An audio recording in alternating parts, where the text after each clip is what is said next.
I'm Elisabetta Carnevale, and I will talk about earth, a sustainable material, a sustainable building material, because this is what I do. I am the director of ADT, Earth and Architecture Consultants. It's a consultancy about building with earth.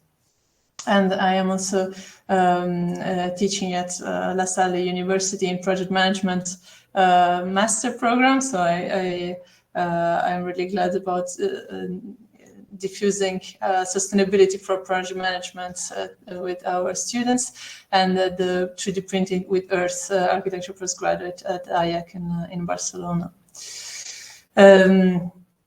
So I guess it has been repeated quite several times today in this very valuable event, how sustainability is not anymore an option for project management, but it is absolutely a must, because there is a very important change of mindset in the market, in the consumer behavior, in the policies. So we do have to make a change. As project managers, we have a great responsibility. This is the very clearly explained in this work that I think all project managers should know, that is Sustainability in Project Management by Gilbert Silvius and other authors. Project management is going from a very traditional and very limited scope to a very wide holistic approach. And this is touching all the sectors. I'm going to focus on the building sector, which is the one I'm working in, but I think it is also very relevant to project managers in general, since it is one of the leading sectors for project management nowadays. And it is also one of the bad guys when it comes to sustainability. When we think of global CO2 emissions, we think very often of transportation and industry, but actually building operations and building materials, as you can see here, are responsible for a very large share of it.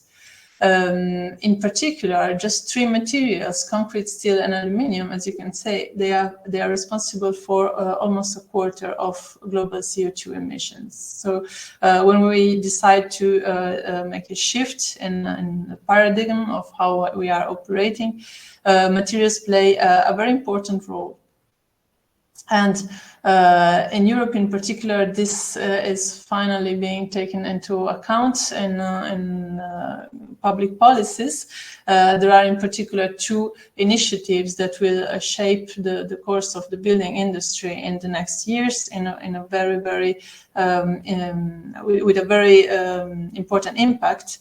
One is Levels, which is the new European framework for building, and it will set a series of indicators where building will have to actually starting measuring carbon materials, the impact of the materials, the use of water, and many other factors. And this is for everything that is built from scratch. And then we also have the revision of the Energy Performance of Buildings Directive that is carrying on the same approach, but for the existing buildings.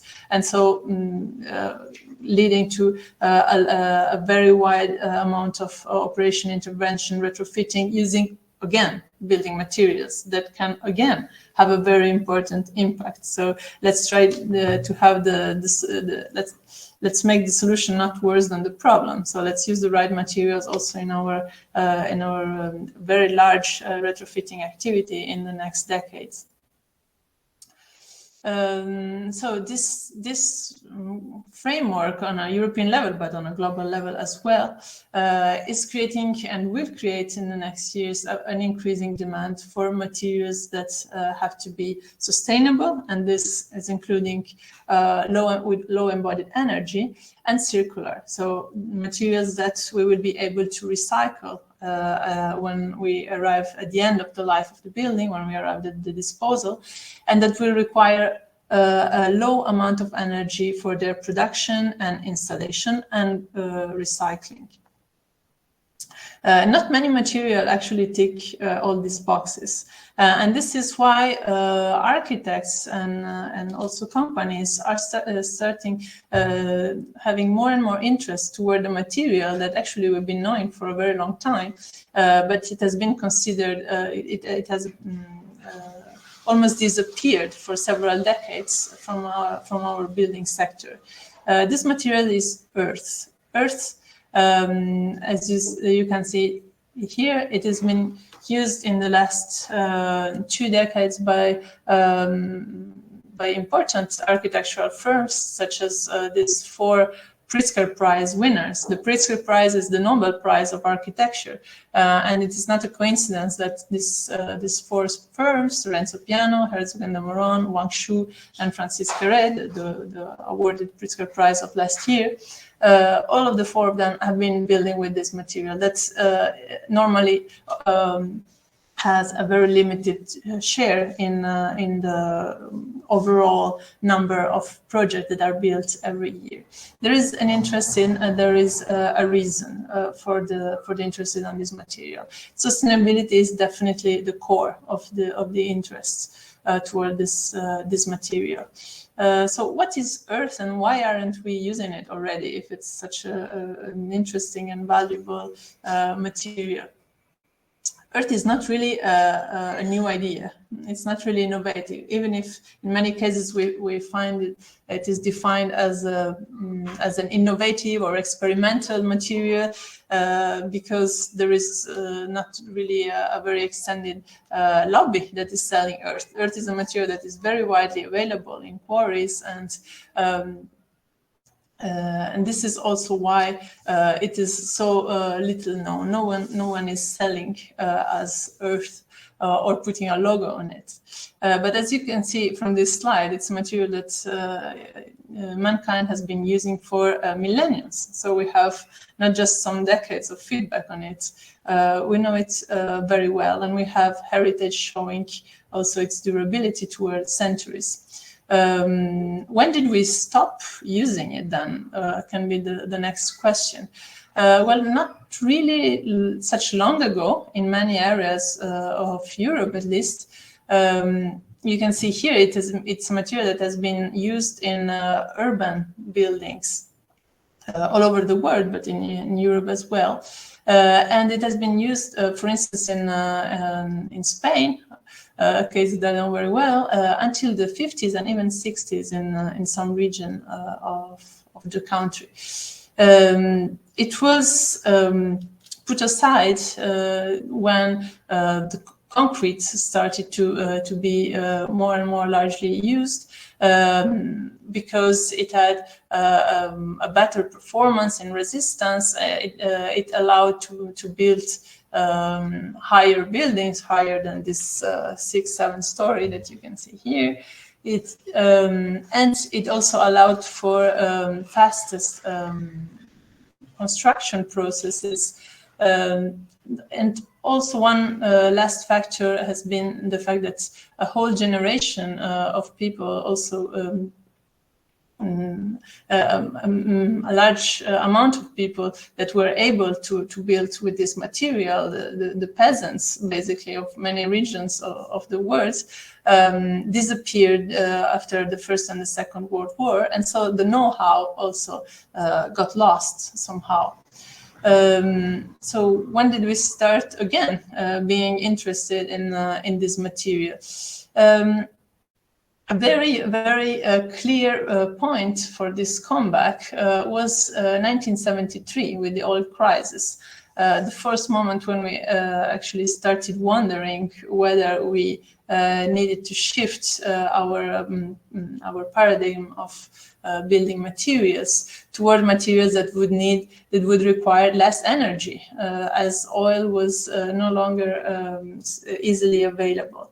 And this was the moment where several programs were launched in several countries in order to explore possibilities for building with earth. Here you had quite an interesting example in France, where an entire pilot project, an entire neighborhood was designed toward a design competition with the main architects of the time.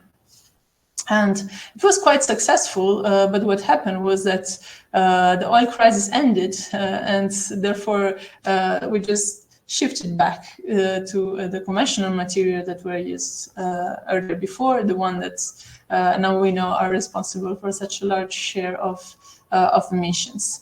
We are going back to think about it now when the sustainability starts being more and more of an important challenge. Here you see just the case of France, but we see it in many regions of the world, and it is directly linked with the raising of awareness about sustainability. So why is it a sustainable material? The data are really clear. One key factor is the embodied energy and the embodied carbon. Earth is a material that is available locally, therefore the carbon involved with the transportation of this material is really low, and it is available, it can be used while very, very slightly processed. This means that when you compare it with clay bricks or ceramic bricks or steel, concrete, and glass, we don't even mention this because they are way higher in embodied energy and embodied carbon. When you compare it to it, it is clearly a winner, because it's a material that requires very little energy and produces very little carbon emission. On the other hand, not only it has good values for its production and installation, but also once installed, because it is a material that has a good, very good thermal inertia. Here you see the comparison between the air conditioning use, the energy needed for air conditioning in two buildings, one built with concrete blocks and one built with adobe buildings.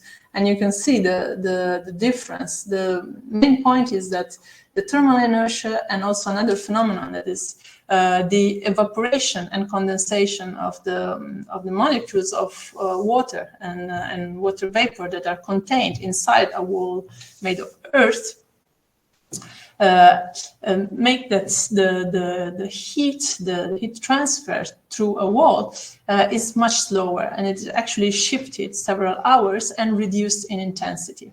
This allowed us to have a quite stable indoor climates, and therefore to have a passive cooling or passive climatization, and to reduce considerably what is the need of energy and the need of active means of climatization.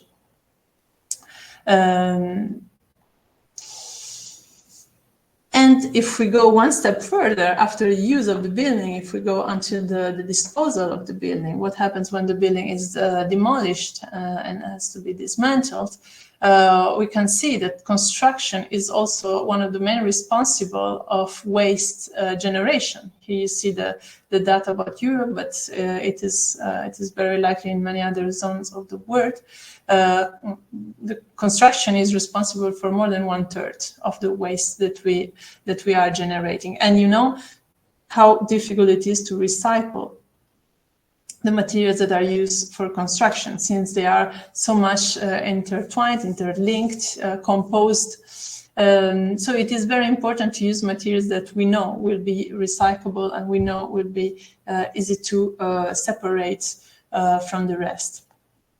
How many materials can say that they are fully recyclable and they can be completely reintegrated in the natural environment without any toxicity and without generating any pollution? Not many, but this is the case for Earth. It is a material that has exactly the same properties after one cycle of use. If we just mix it again with water and mold it again into bricks, or compact it, round it again into a wall, we will have the exact same properties as in the first cycle of use. And we will also be able to bring it back where it came from, reintegrate it into its natural environment if we want, at the end of the building life. And this is actually happening for real in some projects. I am showing here a project that is called Cycloterre. It's a project that is taking place in Paris in the last couple of years. You see here actually 400 million tons of earth were excavated because the city of Paris, the metropolitan area, needed 4 new underground lines. So this huge amount of material, this huge amount of earth, for once was not considered as a waste, but as a resource, which of course it is. And it was transformed into building materials, so compressed earth blocks, plasters made of earth. Earth is a very suitable material for renders, in particular indoor interiors renders, and mixed with fibers in order to create earthen boards. These 3 building materials are non-toxic and recyclable, and they were used for public projects in the same metropolitan area, therefore reducing enormously what is normally the transportation of materials. We know we build with materials that make the tour of the world, and in this case we had just very few kilometers between where the material is extracted, where it is processed, and where it is used, and maybe where one day it will be disposed. Moreover, earth is a largely available resource, and we are today facing a big crisis related with the very large use of concrete, which is the shortage of sand. Sand is a resource that became scarce. There is a very interesting documentary about it called Sand Wars. I really advise you to watch it. And here you can see a picture from a beach in Morocco, where illegal sourcing of sand was carried out. You can see how devastating it is for the landscape, and it also has a very important effect on the coast. Because sand is what is constituting beaches, and therefore removing it, it has an impact on the overall coastline. So the saving sand is another good reason to use less concrete and more sustainable materials. I'm going to present you very quickly the case of one project I am working on currently. They are located in Saudi Arabia, and in this project we are subcontractors of a company that is SETS Engineering. These 2 projects are focusing on 2 areas. One has a very large earthen heritage, and the other one also has an important earthen heritage, but it is a completely new area of the city, an extension of the city that is going to be built using earth. It's the largest contemporary project using earth. I'm talking about the second one. So the Diriyah is the name, and it is an extension of Riyadh, the capital of Saudi Arabia. And in this project, earth has been used as bricks, mortar, and render. We are talking about 20 million bricks that have been produced manually in order to feed this very, very large project, and therefore avoiding using an enormous quantity of less sustainable materials. The reason why earthen was chosen was heritage. Saudi Arabia, and in general the Gulf, is an area that has a very important tradition building with this material. What you see here on the left is one of my favorite images about building with earth. It's a city in Yemen called Shiban. It is called the Manhattan of the desert. And as you can see, this building whose structure is entirely made of earth, they have 10 to 11 stories. So they really can show us what is the potential of this material for urban buildings. And next to it, you have a Tureif, which is an UNESCO site here in Riyadh, and that was the inspiration for using earth in this very large project. It's a project that will have a mixed cultural, touristic and residential program. And the interesting part of this is that the interesting point of this is that many very well-known brands of hotels and museums designed by world-class architects will have to use this material, and therefore we will have plenty of examples of how to use this material in contemporary and high-quality projects.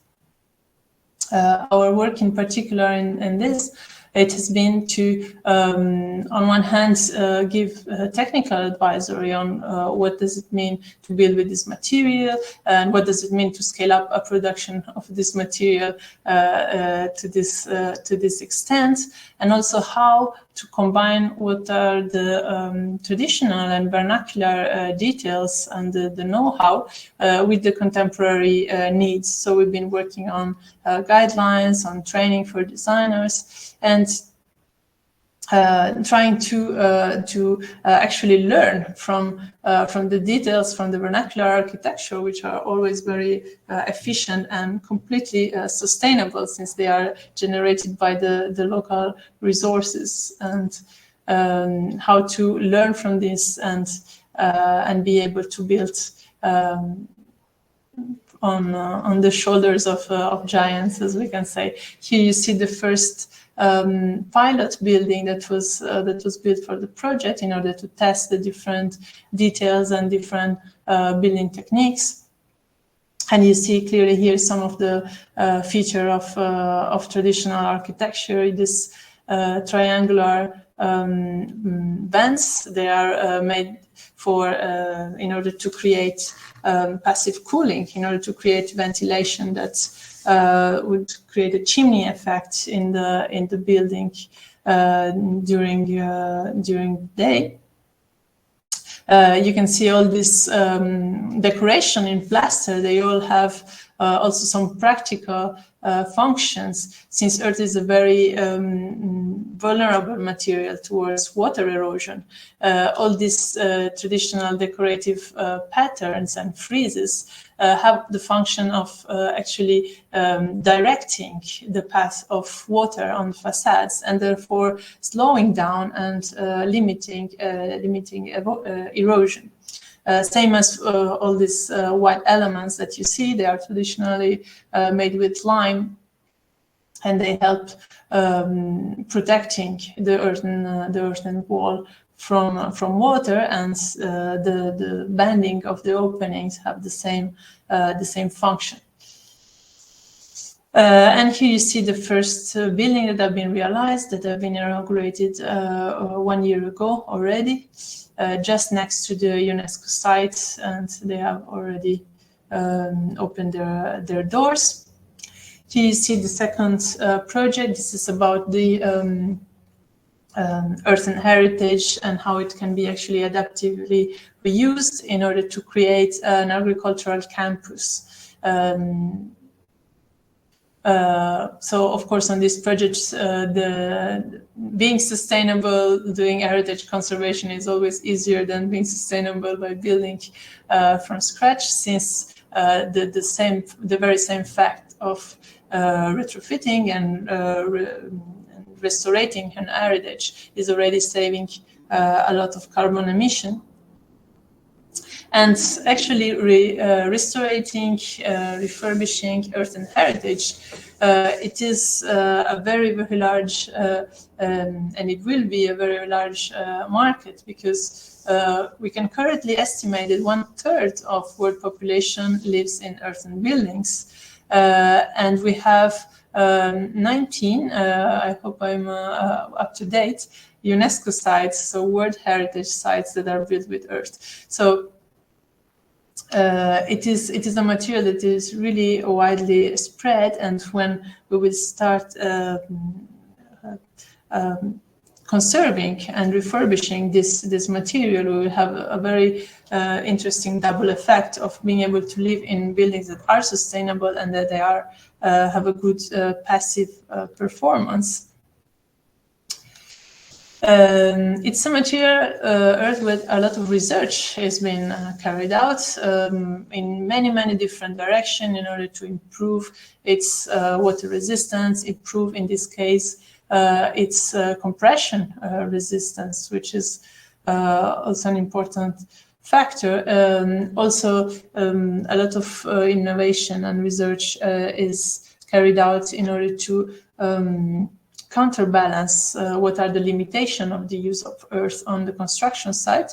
And for instance, prefabrication is one of the main directions where this innovation is progressing. You can see how you can actually build 100 meters all together and then cut this wall and use it as huge prefabricated parts of walls. And 3D printing is also still quite experimental, but also another interesting path. I have the chance to work on this topic with the IEC, the Institute of Advanced Architecture of Catalonia in Barcelona, where we have a postgraduate program on this topic. And we've been carried out the research on this topic. The main interest of this technique is on one hand the complete formal freedom that you have with 3D printing, and on the other hand the possibility of using the excavation earth and the site earth as building material, and therefore to have the need only to only to transport the printer and not have to transport all the building material, which is what we do nowadays. So it is really powerful also conceptually as a way of building. And here you see a project by WASP that is currently experimenting a lot on this topic. And you can see how really the potential also of the formal freedom of this material allows for a quite complex facade surface. I hope I raised your curiosity about earth as a material and in the building sector. And I'd like to close with this sentence that I always show to my students of sustainability for project management about how the greatest threat to our planet, and I would add to our species, is the belief that someone else will save it. As project manager, we have a huge responsibility. Choosing the right building material is one part of it. There are many others, but I really hope we all leave this very valuable event with a more solid awareness about what is the extent of our responsibility when it comes to making choices. And I would ask to suggest possible option in order to make donations and to progress towards sustainability. And my choice is for your local UK and Ireland association for building with earth. Of course, it is called the eBookie. You can check this out, and they are promoting earthen construction and earthen architecture. So that's a fantastic line to finish on, that we are, as project managers, we can make a difference, and we have a responsibility to make a difference because we can't leave it to someone else. A number of questions have come up. One of them was looking for the sand wars, and I've put a link to that in both the chat and the questions. But there's a couple of other ones. Earth buildings are widely used in countries where it doesn't rain.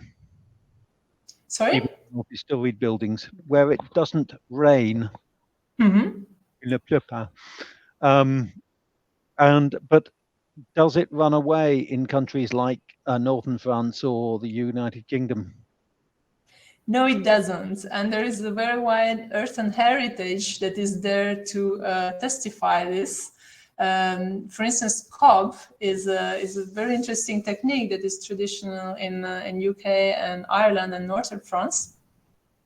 And there is actually a very interesting project, a European research project called cob Bosch. I will just write it down so you can check this out. That is aimed at innovating on this technique and make it more suitable for contemporary needs of thermal insulation. So adding an insulating part or increasing its insulation level. So yes, there is a heritage. It is traditional. It's been done for centuries, and it is also being researched on today. Do you think with the housing density that many towns have, it's possible to build, because earth walls tend to be thicker, is it possible to build at the kind of density of population that we typically have in many Northern European countries? Well, making earthen structures, it implies having a large section. We do not also necessarily have to have an earthen structure. We can also use it. We can also use a framework with some other sustainable material, for instance, wood, and use earth that can complement it very well. Since since wood and straw are material that have a very good sustainability performance, but they don't have much thermal inertia, which is key for passive cooling and passive conditioning. So these two materials work very well together. Yes, I've certainly seen construction made using wood with earth in between them in buildings that are hundreds or certainly over 100 years old with no problems. And it brings me down to the other main question on the question and answer session, which is on the thermal inertia. How does it compare? You mentioned something, and I think you spoke too quickly. I missed what you were telling me about the how it compares with the typical constructions of other materials. It performs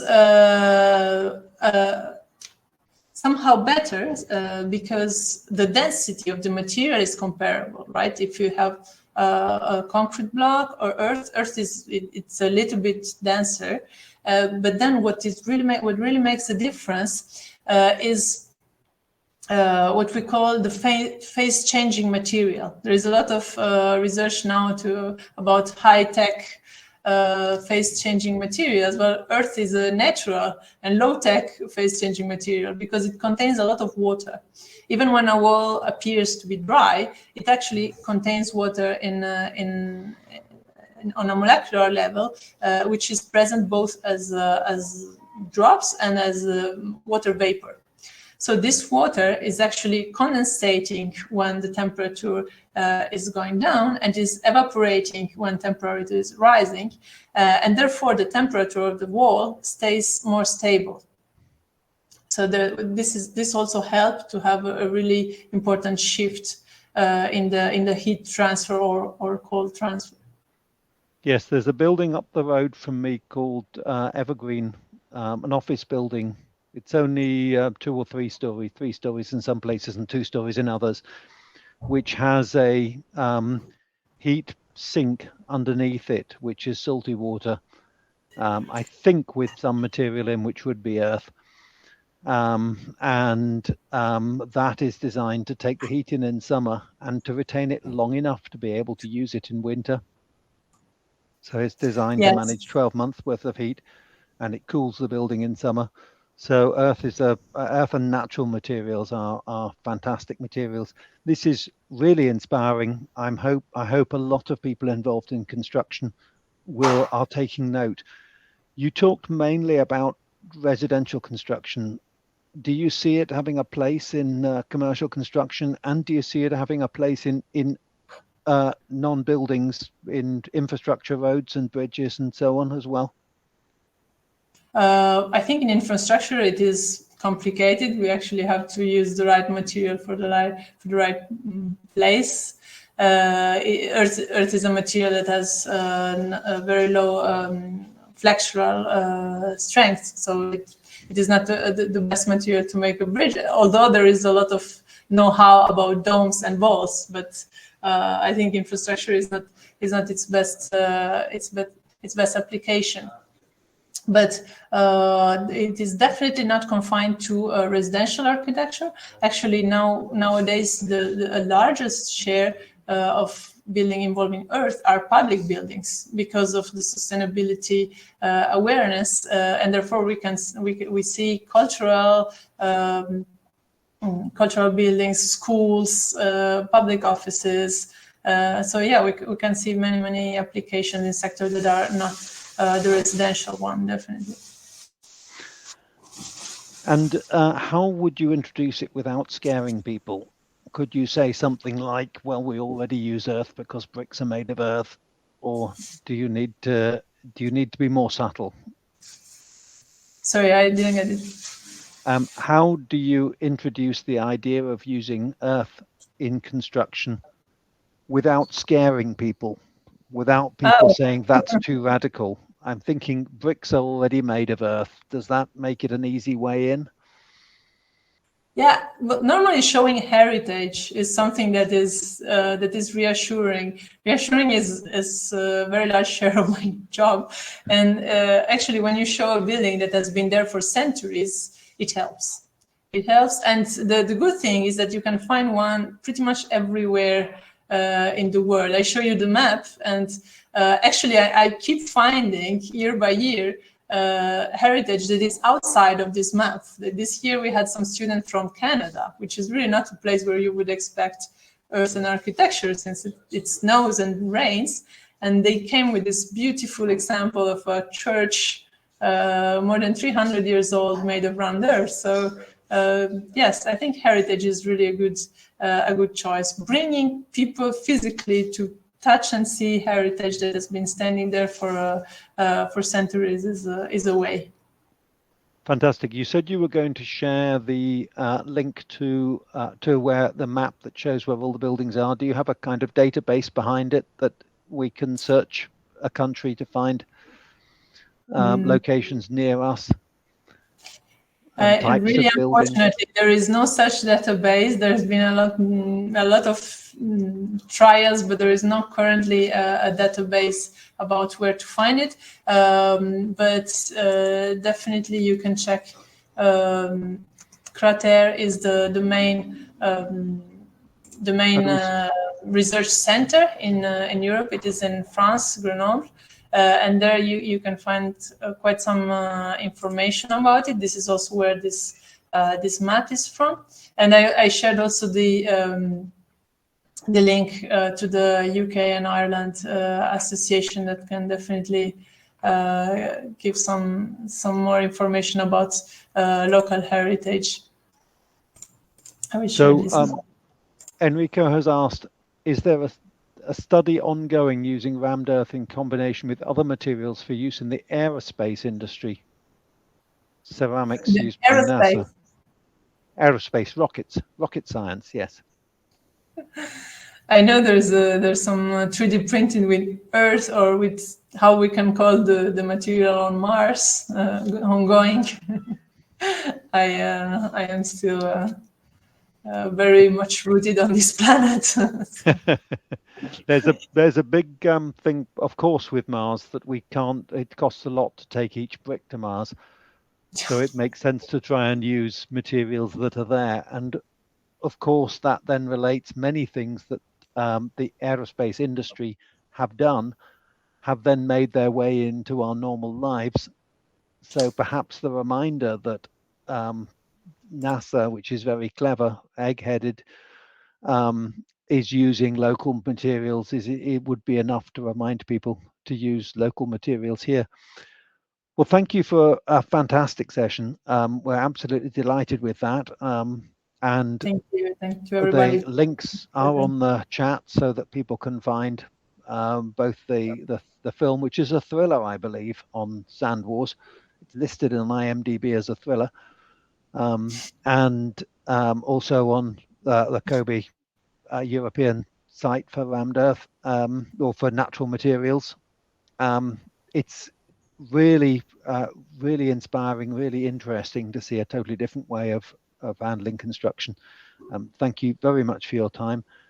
And I think we're going back to the main session, to the reception area, to see what's on next.